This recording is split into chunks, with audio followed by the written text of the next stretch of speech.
Assalamualaikum anak-anak Bu Guru sekalian. Kita lanjutkan materi tematik masih di tema 7 ya, disiapkan LKS, pensil dan penghapusnya. Bisa dibuka halaman 33. Di sini kita akan garis bawahi ya bersama-sama. Setelah minggu yang lalu kita membahas tentang pengamalan dari sila ke-1 dan ke-2 Pancasila, maka hari ini masuk ke sila yang ketiga yaitu Persatuan Indonesia. Bisa digarisbawahi bersama di halaman 33. Makna sila ketiga Pancasila. Bisa dikurung kurawal, maknanya atau artinya ya, Persatuan Indonesia itu adalah Negara Kesatuan Republik Indonesia, cinta damai dan persatuan serta tidak mementingkan kepentingan diri sendiri. Sila ketiga Pancasila dilambangkan dengan gambar pohon beringin. Karena pohon beringin merupakan pohon yang besar di mana banyak orang bisa berteduh di bawahnya. Seperti halnya semua rakyat Indonesia bisa berteduh di bawah naungan negara Indonesia. Pohon beringin memiliki sulur dan akar yang menjalar kemana-mana, namun tetap berasal dari satu pohon yang sama. Seperti halnya keragaman suku bangsa yang menyatu di bawah nama Indonesia. Nah, berteduh di sini memiliki makna konotasi dan denotasi. Memiliki makna denotasi berarti makna yang sesungguhnya bahwa pohon beringin memang pohon yang lumayan besar, di mana orang-orang bisa berteduh di bawah pohonnya. Kalau yang di sini. Tapi kalau dalam berteduh yang kedua di sini, arti kata rakyat Indonesia berteduh di bawah naungan negara Indonesia, berarti bukan berarti pohon beringin bisa meneduhi semua rakyat Indonesia. Jadi semua rakyat Indonesia berteduh di bawah pohon beringin. Bukan seperti itu, tidak akan cukup ya. Maksud dari berteduh di sini adalah bahwa negara Indonesia itu melindungi warga negaranya ya. Kemudian memiliki sulur dan akar yang menjalar kemana-mana seperti semboyan Bhinneka Tunggal Ika. Meskipun berbeda-beda dari akar yang berbeda-beda, tapi tujuannya tetap satu pohon, yaitu negara Indonesia. Yang kedua, sikap sesuai sila ketiga Pancasila. Nah, apa saja sikap yang harus diperhatikan atau kita laksanakan? Yang pertama, bangga dan cinta terhadap tanah air atau kita sering sebut dengan nasionalisme. Apa salah satu contoh bahwa kita cinta terhadap tanah air? Salah satunya adalah dengan cara memakai produk dalam negeri, baik pakaian, kemudian produk makanan dan lain sebagainya. Yang kedua, rela berkorban atau kita sebut dengan patriotisme, mengembangkan sikap saling menghargai atau menghormati, menjaga hubungan baik, memajukan pergaulan, menjunjung tinggi persatuan dan kesatuan, serta mengutamakan kepentingan bangsa di atas kepentingan pribadi atau golongan. Yang ketiga, nilai yang terkandung dalam sila ketiga Pancasila. Yang pertama, menjaga persatuan, rela berkorban, cinta tanah air, bangga sebagai bangsa Indonesia, dan memajukan pergaulan. Lanjut ke halaman 34. Setelah kita bahas juga kemarin tentang apa itu pidato, bagaimana susunan atau kerangka dari pidato dan cara mengkomunikasikan pidato. Nah, hari ini kita ulangi lagi ya materinya supaya lebih paham. Bisa ditambahkan catatan di atasnya seperti ini, bahwa pidato merupakan ungkapan pikiran dalam bentuk kata-kata atau lisan ditujukan kepada orang banyak untuk menyambut tamu, peringatan hari besar, dan lain sebagainya. Kemudian di garis bawahi, orang yang melakukan pidato disebut sebagai orator. Nah, struktur atau kerangka pidato terdiri dari apa saja? Yang pertama terdiri dari pembukaan, yang kedua isi, dan yang ketiga adalah penutup. Nah, yang termasuk pembukaan itu yang seperti apa? Nah, sering anak-anak lihat kalau sedang upacara hari Senin, amanat pembina upacara. Nah, apa yang disampaikan oleh pembina mulai dari pembukaan, isi, sampai dengan penutup termasuk dengan dimaksud dengan pidato. Nah, yang pertama biasanya ada salam pembuka. Biasanya bu guru mengucapkan assalamualaikum. Bisa juga salam sejahtera, ya, tergantung kondisinya. Kemudian ucapan penghormatan kepada yang terhormat Ibu Kepala Sekolah, Dewan Guru, dan lain sebagainya. Itu termasuk ucapan penghormatan. Yang ketiga ucapan syukur, puji syukur kehadirat Allah Subhanahu wa Ta'ala. Nah, itu termasuk ucapan syukur. Yang kedua adalah isi dari pidatonya. Nah, isi dari pidato dalam arti kata inti dari seluruh ucapan yang akan disampaikan dan dibicarakan. Setelah isi baru ke penutup. Nah, apa saja isi dari penutup? Nah, yang pertama kesimpulan. Kemudian ada permintaan maaf, ya, biasanya mungkin ini yang bisa Ibu sampaikan, kurang lebihnya mohon maaf. Nah, di sini ada permintaan maaf.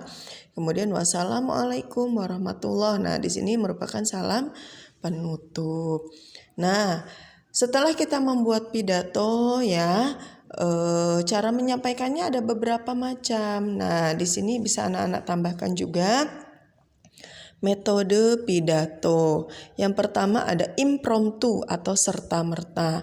Artinya orang yang berpidato itu secara tiba-tiba, dadakan atau tidak tanpa teks. Dan tanpa teks, ya. Jadi misalnya pada saat upacara hari Senin, yang seharusnya menjadi pembina upacara Bu Hayat, tetapi Bu Hayat berhalangan hadir atau nggak masuk. Nah, berarti tiba-tiba yang bertugas kelas 6 berarti wali kelas 6 nih misalnya yang harus menggantikan Bu Hayat, berarti Bu Guru nih yang harus menggantikan. Berarti Bu Guru tanpa persiapan, tanpa teks yang dibuat, tiba-tiba harus menggantikan Bu Hayat sebagai pembina upacara dan menyampaikan amanat upacara. Nah, itu berarti secara impromptu artinya. Kemudian naskah, berarti kita harus membuat teksnya terlebih dahulu. Nah, susunan teksnya seperti yang di atas tadi. Ada pembukaan, ada isi, juga ada penutup. Kemudian yang ketiga menghafal. Nah, menghafal juga harus membuat teks terlebih dahulu. Bedanya kalau naskah berarti teksnya dipegang, dibawa ke depan. Tetapi kalau menghafal teksnya tidak dibawa ke depan, ya. Yang terakhir adalah secara ekstemporer atau membuat garis besar catatan untuk disampaikan kepada halayak ramai saat melakukan pidato. Lanjut ke halaman 36, masuk ke muatan SBDP, bisa digaris bawahi. Tari berpasangan adalah jenis tarian yang dimainkan atau dipentaskan secara berpasangan oleh dua orang penari. Dalam setiap gerakan yang diperagakan keduanya harus saling mengisi, menciptakan wiraga, wirasa, dan wirama.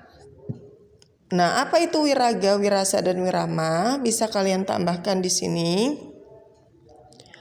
Bahwa wiraga merupakan penampilan gerakannya, berarti gerakannya harus luwes, tidak kaku, ya, sesuai dengan iringannya. Wirasa, penjiwaan atau penghayatan dan ekspresi dari penarinya. Kemudian wirama, gerakannya harus selaras, harus kompak dengan musiknya. Jangan sampai musik kemana, gerakan kemana, ya. Nah, di sini ada beberapa contoh tari berpasangan. Yang pertama tari payung dari Sumatera Barat, tari legong dari Bali, tari janger dari Bali. Nah, kalau tari janger ini dibawakannya oleh 10 orang. 5 penari laki-laki yang disebut kecak dan 5 penari wanita yang disebut janger. Kemudian tari ketuk tilu dari Jawa Barat dan tari bedaya dari Yogyakarta. Lanjut ke halaman 38, masuk ke muatan IPA. Ini sudah beberapa kali kita bahas bagaimana cara menghadapi pubertas yang sedang kalian alami saat ini. Nah, yang pertama bersikap tenang dan percaya diri. Yang kedua, bersifat jujur dan terbuka, terutama kepada orang tua ya. Jadi apa yang kalian rasakan, apa yang kalian alami, tolong komunikasikan dengan orang tua. Kalian mengalami mimpi basah, kalian mengalami menstruasi, kalian sudah mulai suka dengan lawan jenis ya. Itu komunikasikan dengan orang tua supaya orang tua bisa memberikan masukan yang baik untuk kalian. Tidak usah malu atau takut dimarahi ya. Yang ketiga, selalu menjaga kebersihan tubuh dan alat reproduksi. Nah, coba ini ditambahkan ya. Alat reproduksi, terutama yang sudah head harus sering mengganti pembalut ya. Kemudian pakaian dalam itu sudah harus dicuci sendiri ya, tidak harus oleh orang tua. Kemudian cara menjaga kesehatan tubuhnya. Nah, konsumsi makanan yang bergizi, jauhi, jangan mau tahu atau jangan pernah mencoba-coba yang namanya narkoba atau narkotika maupun rokok. Nih bagi laki-laki biasanya penasaran ya, tidak usah mau tahu ya atau coba-coba. Nah, cukup konsumsi makanan yang bergizi, sayur, buah-buahan, susu, dan lain sebagainya. Yang kedua, mandi secara teratur. Nah, liburan sekolah biasanya mandinya libur juga nih. Jangan sampai ya, kalian harus mandi secara teratur minimal 2 kali sehari. Kemudian mencuci muka secara teratur. Nah, ini juga harus ya menggunakan facial wash atau sabun muka ya. Nah, biasanya banyak sekali masalah berjerawat dan kulit berminyak pada remaja laki-laki maupun perempuan. Dengan cara mencuci muka secara teratur, maka akan mencegah terjadinya hal tersebut.